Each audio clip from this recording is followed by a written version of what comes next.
Imahinasyon pinalawak hanggang masisid ko lalim ng banat. Sa kada baba ko may hawak na lamat, di para kumitid tugon to sa balak. Handang sumagasa kahit madilim, di napaparada hanggang sa makatsamba, aasang mapara kahit gabihin ay ano ngayon.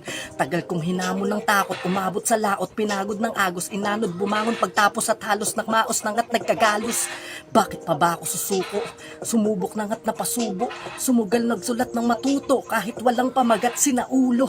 Papalaguin ko lahat ng mga tanim, hindi babaliwalain, patuloy na pupunuin hanggang sa pwedeng pitasin na di na pwedeng angkinin sa kanihan. Ako pa rin mananatiling humahawak sa sariling hardin kahit marami ang sakim, may makikita ko pa rin sa paningin. Isang tingin ko lang alam ko na agad kung sino-sino ba ang merong madilim na binabalak. Manhid na sa dami ng sugat, maaring namulat sa tulad ng gubat, nagulat pagbungad masukal, inulat kamay at tinulak, nasulat pala'y pagkapuyat.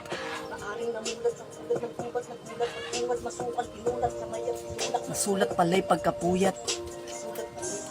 Sulat pala'y pagkapuyat.